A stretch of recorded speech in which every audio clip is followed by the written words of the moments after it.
Outlaws of the Marsh, Chapter 1. Jung, the divine teacher, prays to dispel a plague. Marshal Hong releases demons by mistake. After 5 dynasties, turmoil and strife, the clouds dispersed and revealed the sky. Refreshing rain brought all trees new life. Culture and learning once again were high. Ordinary folk in the lanes wore silk. Music drifted from mansions and towers. Under the heavens, all was serene. Men dozed off at noon midst gay birds and flowers. This 8-line poem was written during the reign of Emperor Shenzong of the Song dynasty by a scholar named Xiao Fu, also known as Master Kang Jie. From the end of the Tang and all through 5 dynasties, times had been troubled. One short-lived dynasty had ruled after another. How true was the verse, Zhu, Li, Shi, Liu, Guo founded Liang, Tang, Jin, Han, and Zhuo.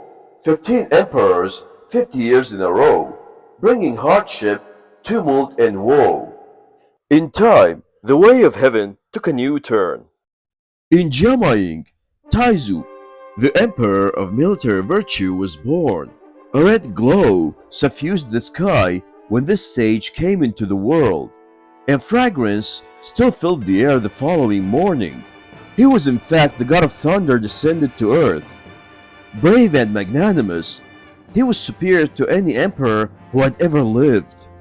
With a staff as tall as himself, he smote so hard that 400 prefecture and districts acknowledged his sovereignty. He swept the land clean and pacified the central plains, naming his empire the Great Song. He established his court at Bianliang. Taizu was the first of 18 Song emperors and founder of a dynasty lasting 400 years. That is why Xiao Fu said in his praise, "The clouds dispersed and revealed the sky. For the people, it was indeed like seeing the sun again." At that time on Huashan, the West Sacred Mountain, lived a Taoist hermit named Chen Tuen, a virtuous man. He could foretell the future by the weather. One day, as he was riding his donkey down the mountain towards the county town of Huayin, he heard a traveler on the path say, "Emperor Chai Shizong has surrendered his throne to Marshal Zhao in the eastern capital." Chen clapped his hands to his brow and laughed so delightedly that he fell off his donkey. Asked the reason for his joy, he said, "The empire will be firmly settled from now on, for this is in accord with the will of heaven above, the laws of earth below, and the hearts of men between." Marshal Zhao accepted the abdication in 960 and established his regime. He ruled for 17 years, and there was peace throughout the land. He was succeeded by his younger brother Taizong, who ruled for 22 years. After Taizong came Zhenzong, who was succeeded by Renzong. Emperor Renzong was actually the reincarnation of the barefoot immortal. When he came down and was born on earth, he cried day and night without cease. The imperial court posted a proclamation inviting any man who could cure him to come forward. Heaven was touched and sent the great star of white gold in the guise of an old man, announcing he could cure the princess weeping. The old man took down the proclamation. The officer in charge conducted him to the palace, where the emperor directed that he be allowed to see Renzong in the inner apartments. The old man went in, picked up the baby, and whispered 8 words into his ear. At once, the prince stopped crying. The old man disappeared in a puff of air without even revealing his name. What were the 8 words? They were these: civil and military affairs both have their stars. The fact was that the Jade Emperor of Heaven had dispatched 2 stars from the propitious constellation to serve the future emperor. The civil affairs star became Bao Zhang, prefect of Kaifeng and a senior member of the Dragon Diagram Academy. The military affairs star became the Qing, the great general who led an expedition against the kingdom of Western Xia. With the help of these two ministers, Renzong ruled as an emperor for 42 years, in the course of which he gave special names to 9 periods of his reign. During the first 9 years, or the Tianshang period, all went well. Grain harvests were large. The people were happy at their work. No one kept articles lost by others on the road. Doors were left unlocked at night. That was the period of the first abundance. From the beginning of the Ming Dao period to the third year of Huang Yu, another 9 years of prosperity followed. That was the period of the second abundance. From the fourth year of Huang Yu to the second year of Jia Yu, 9 years more. The fields continued to flourish. That was the period of the third abundance. These three 9 year periods, 27 years in all, were known as the era of three abundances. During that time, the people enjoyed great happiness. Who could have foreseen that extreme joy would give birth to sorrow?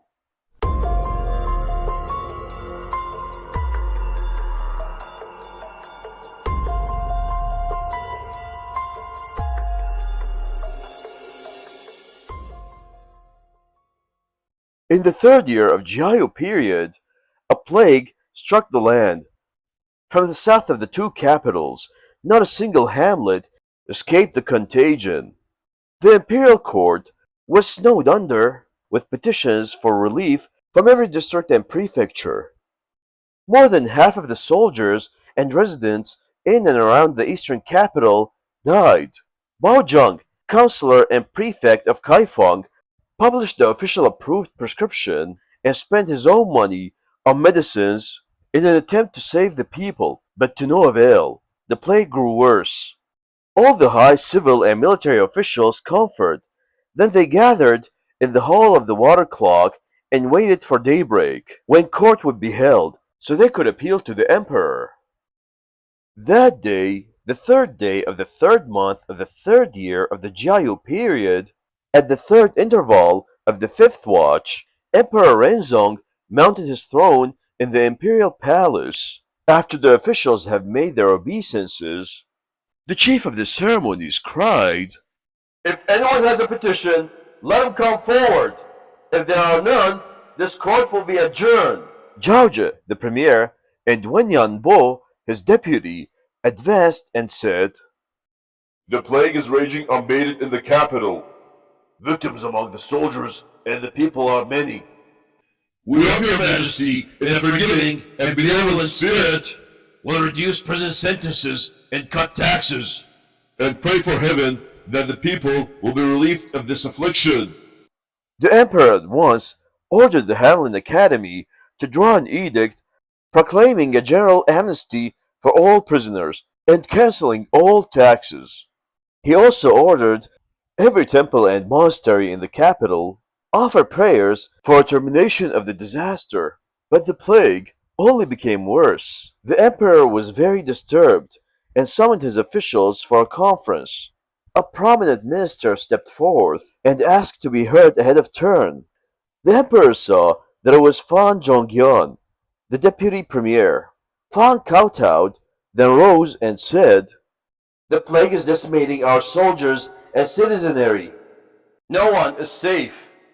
In my humble opinion, if this pestilence is to be ended, your majesty should summon the divine teacher of the Taoists, who comes from a papal line dating back to Han time.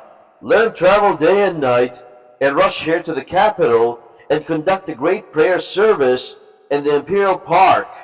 In this way, the people will be saved." Emperor Renzong approved Fan's proposal. He directed the scholars of the Hanlin Academy to draw up an edict, which he signed personally, and issued a bunch of royal incense sticks.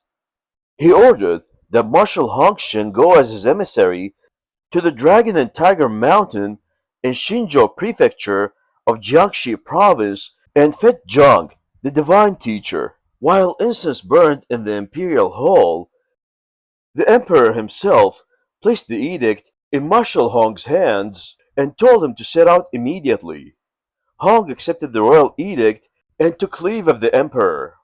With the edict in a bag on his back and the incense sticks in a golden box, he mounted his horse and left the eastern capital, leading a column of several score men.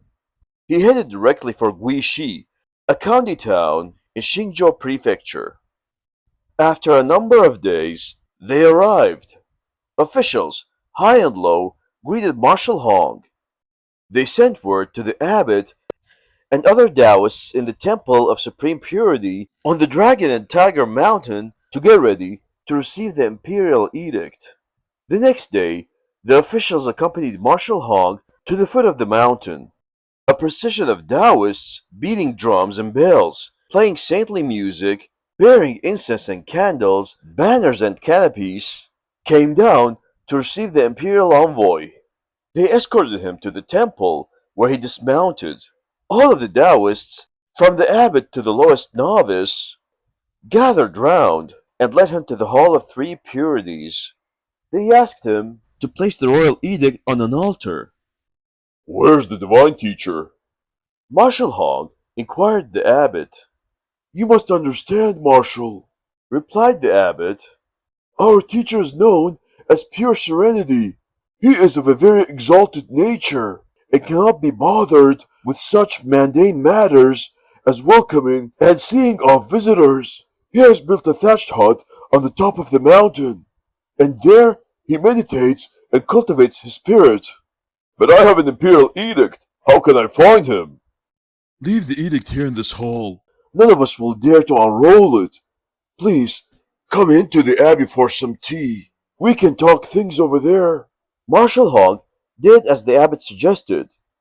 When he had seated himself amid his hosts in the abbey, tea and meatless dishes of many varieties were served. After the meal, the marshal said to the abbot, You say the divine teacher is in a thatched hut on the mountain top. Why not ask him to come down and receive the royal edict? He's up there, all right, keeping himself aloof from the world. But our divine teacher has an unusual knowledge of the way. He can ride the clouds and mists. Nobody knows exactly where he is. We ordinary Taoists are rarely able to see him. How can we ask him to come down? I must meet him. A plague is raging in the capital, and the emperor has sent me with an imperial edict and royal incense to invite him to conduct a great prayer service that will dispel the pestilence and save the people. What can I do? You must first prove your piety. Bathe and change into simple cotton garments. With the edict on your back, carry burning incense, and travel on foot alone to the summit. There, kowtow and cry your invitation aloud. Then perhaps you'll be able to meet the divine teacher.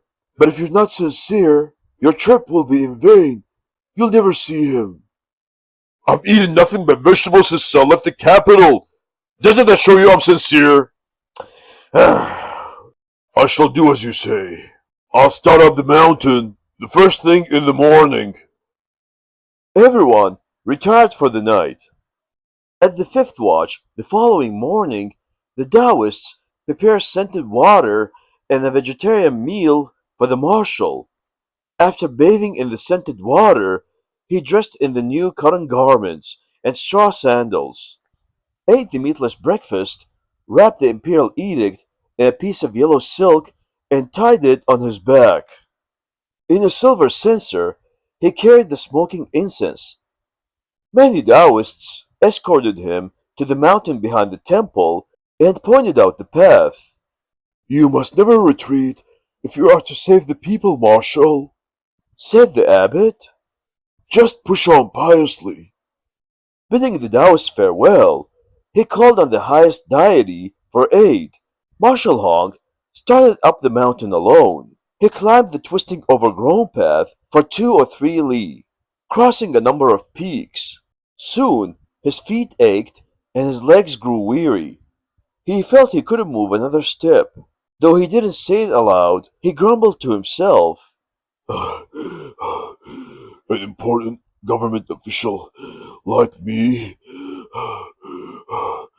when I'm in the capital, I lie on the double mattresses and dine on banquet dishes. Even then, I don't have much energy. What am I doing here in straw sandals, climbing this mountain path? Who knows where the divine teacher anyhow? Why would I have to endure these torments? He was panting hard, his shoulders heaving. Before he had gone another 50 paces, a strong wind blew through the hollow. When it had passed, a roar thundered from behind the pines, and out leaped a huge tiger, with a bulging eyes, a white forehead, and striped fur. "Ayah!" cried the marshal, toppling over backwards in terror. The tiger, its eyes fixed upon him, circled left and right. Then it roared again, and bounded off down the rear slope. Marshal Hong lay beneath a tree, his teeth chattering, his heart clanging like 15 buckets in a single well, paralyzed as if suffering a stroke, his legs limper than a defeated cock's.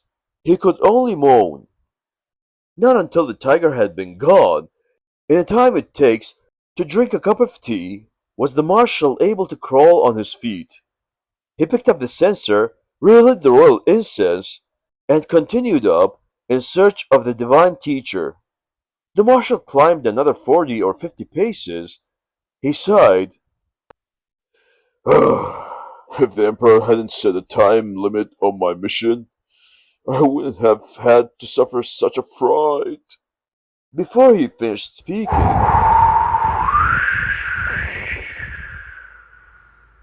a strong wind blasted him with foul air. Marshal Hong heard a loud hissing. A big snake, thick as a bucket, and dappled with snow-white spots, wriggled out of a grove of bamboo and vines on the mountainside. I'm a dead man! Exclaimed the marshal. He fell on his back beside a spiral-shaped rock, dropping his censer. The great snake moved rapidly towards the rock, then twisted itself into coils. Its eyes shooting golden sparks, it opened its large mouth, flickering its tongue, and breathed poisonous fumes in the marshal's face. So horrified was Marshal Hong that his 3 souls drifted and his 7 spirits departed. The serpent looked at him, then slithered down the mountain, and was quickly lost to sight. Only then was the marshal able to hold himself erect.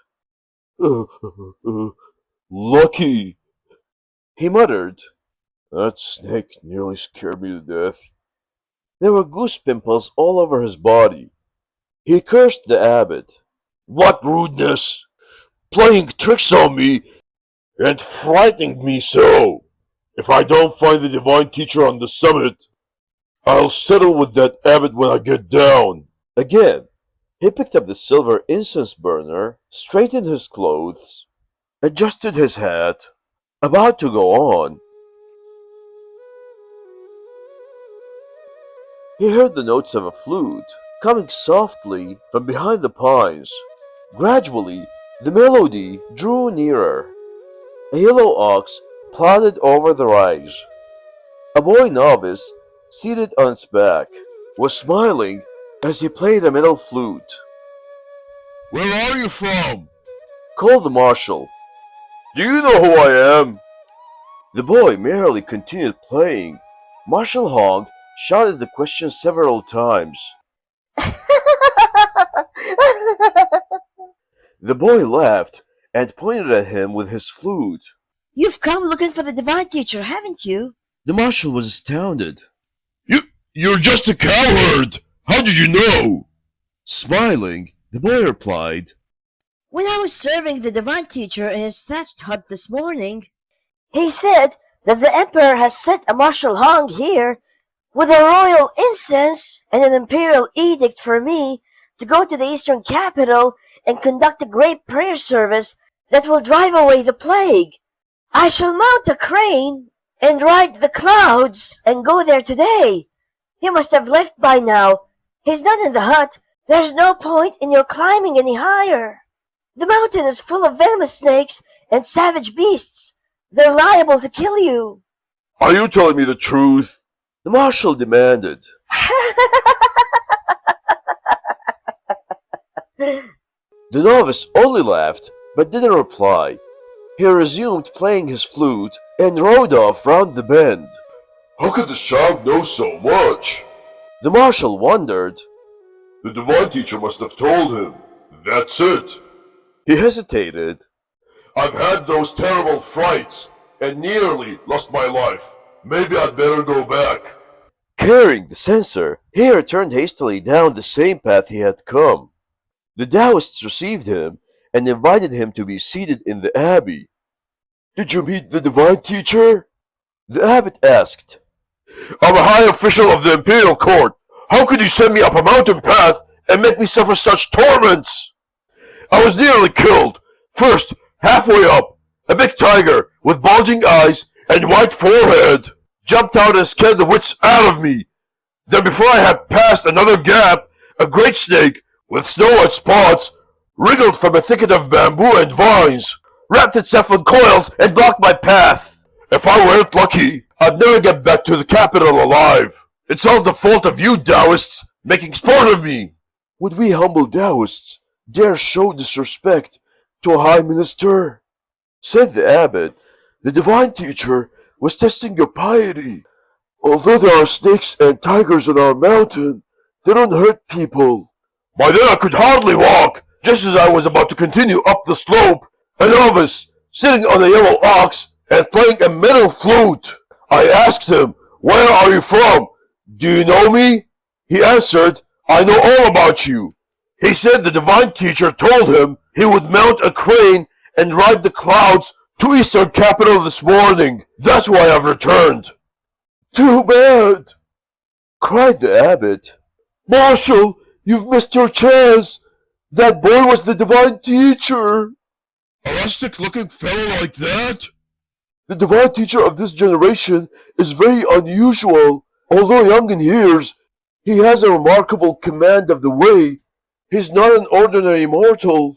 He can appear in any guise he wishes. People call him the Master of the Way. I saw him and didn't recognize him. What a shame. Never mind, Marshal. Since the divine teacher said he was going, by the time you return to the capital, the great prayer service will be successfully finished.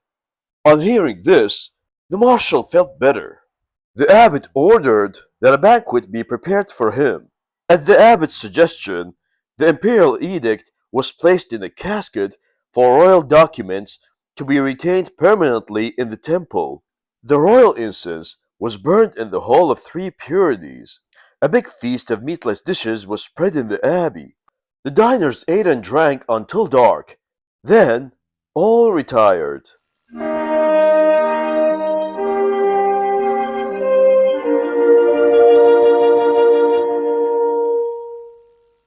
After breakfast the next morning, the abbot, priests, and the abbey superintendents invited the marshal out for a sightseeing stroll.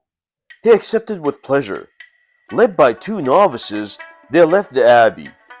Followed by a large entourage, they walked around the temple grounds, enjoying the beautiful scenery. In the Hall of Three Purities, the marshal was shown objects precious beyond words. He also visited the Nine Heavens Hall, the Propitious Star Hall, and the North Pole Hall, beside a covered walk on the left side of the grounds. Along another such walk, on the right side, he inspected the Great Monad Hall, the Three Officials Hall, and the Hall of Dispelling Evil. He was then escorted to the grounds in the rear of the right walk. There he observed a building with walls as red as peppers, and a vermilion-colored latticework on its two front windows. A dozen strips of paper, pasted across the crack where the doors met, stamped with innumerable red seals. Beneath the front eaves was a red plaque inscribed with letters of gold, reading, "Suppression of Demon's Hole." What is this place? Asked the marshal. A hole where an earlier divine teacher imprisoned some demons. Replied the abbot. Why there are so many seals on the doors? A divine teacher known as the Royal Master of the Way locked the demons in there in Tang times. Each subsequent divine teacher added his own seal, prohibiting any successor from opening the doors. If those demons escaped, it would be awful. 9 generations of divine teachers have ruled since then, and they all vowed to keep the hole closed. The lock has been filled with melted bronze. Who knows what's in there? I've been in charge of this temple for 30 years, but I only know what I've been told. Marshal Hong was surprised. I certainly would like to see demons. He thought. To the abbot, he said, Open the doors. I want to see what a demon looks like. I cannot, Marshal. The abbot replied. The early generation divine teacher has forbidden it. No one today would dare. The marshal laughed. Nonsense! The story is invention to delude people. You've deliberately prepared this place so that you can say you've got demons imprisoned as proof of the power of your Taoist magic. I've read many books, but none of them says anything about how to lock up demons. Spirits inhabit only the nether regions. I don't believe you've got any demons in here. Open up and let me have a look. This mustn't be opened. The abbot pleaded. It would mean disaster. Marshal Hong grew angry. He pointed his finger at the Taoists and roared. If you don't do as I say, I'll report the court that you prevented me from delivering the imperial edict and refused to let me see the divine teacher. I'll tell how you rigged up this hole and invented the story that you've got demons inside in order to fool the public. I'll have your religious order cancelled and have you all tattooed with the mark of the criminal and exiled to a wild and distant region. The abbot feared the influence of Marshal Hong. He had no choice but to order some blacksmith priests to remove the scales and break the lock. The doors were pushed open, and everyone entered the hall. It was pitch dark. The marshal called for a dozen torches. When these were brought, he saw that the hole was empty, except for a stone tablet in the center. About 6 feet high, it was based on a stone tortoise, which was sunk halfway into the damp earthen floor. Hong moved the torch closer to the tablet. The front was inscribed with dragon and phoenix scripts and mystic signs and symbols which no one could understand. Then he looked at the back. There, written large, were 4 words. Open when Hong comes. The marshal was delighted. You tried to stop me, He said to the abbot, yet my name was written here hundreds of years ago. Open when Hong comes. It's perfectly plain. What's wrong if I have a look? I believe the demons are here, beneath the stone. Get few more men with mattocks and shovels and dig it out. The abbot was horrified. We can't do that, Marshal. Something terrible may happen. It's not safe. What do you know, anyway? The marshal shouted angrily. It says clearly on the tablet, it can be removed when I come. How dare you stop me? Get me those men! 4 or 5 times the abbot pleaded. No good will come of it. But the marshal wouldn't listen. The workmen were summoned. After long and strenuous effort, they pushed over the tablet and pried the stone tortoise out of the ground. Then they started shoveling. At 4 feet, they came upon a big stone slab, some 10 feet square. Marshal Hong directed them to dig it out. You mustn't! Begged the abbot, but the marshal ignored him. When the men had removed the slab, A pit 100,000 feet deep was revealed.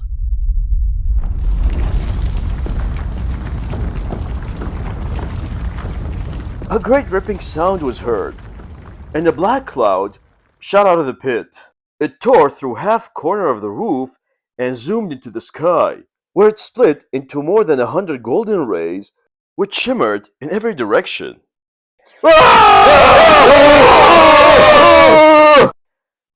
Everyone shouted in fright and threw down their tools. They dashed out of the hole, bowling people over left and right. Marshal Hong goggled and gaped helplessly. His face was the color of earth. He hurried out to the porch where the abbot was lamenting. Who are those demons? Who escaped? Hong asked. Oh, Marshal, you didn't know? Groaned the abbot. In this hole, the Master of the Way left a written warning. It says 36 stars of heavenly spirits and 72 stars of earthly fiends, a total of 108 demons, are imprisoned here, held down by a stone tablet inscribed with their names, written in mystical scripts that resembles dragons and phoenixes. If they are released on earth, they will cause no end of trouble. Now you've let them out. What are we going to do? The marshal trembled and broke into a cold sweat. He hastily collected his luggage, marched down the mountain with his men, and headed for the capital. The abbot and the Taoist saw them off, then returned to the temple, where they repaired the roof and re-erected the stone tablet. Of them we'll say no more.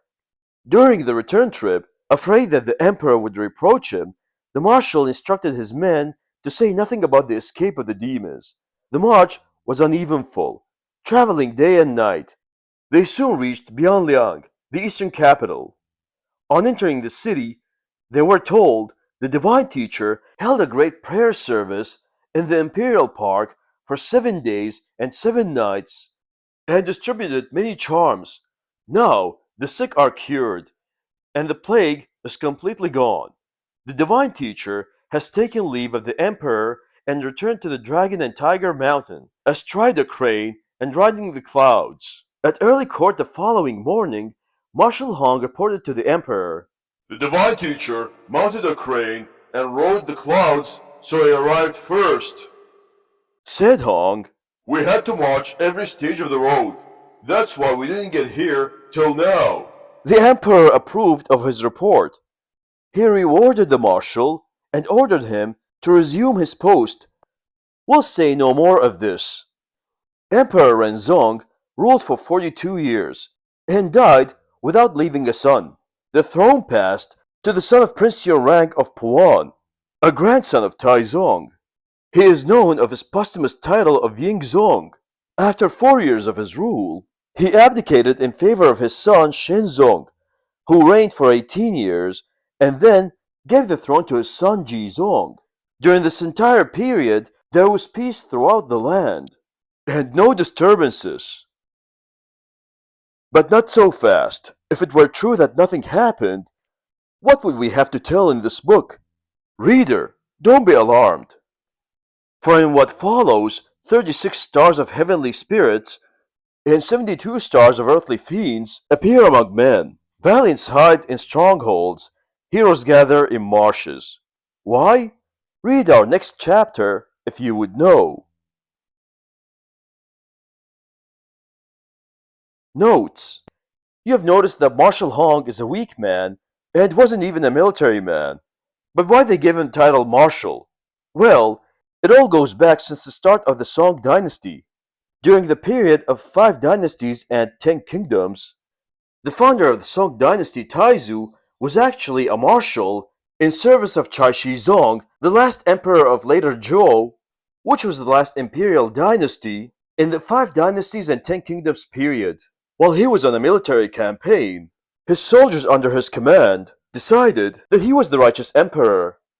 So he and his army returned back to the capital and conducted a successful coup against Chai Shizong, which he abdicated his throne to him. And since then, the Song emperors were never hiring a military man for the martial post. And whatever was said in the book About the emperor, he was the descendant of the god of thunder, well, that's just a mythical nonsense.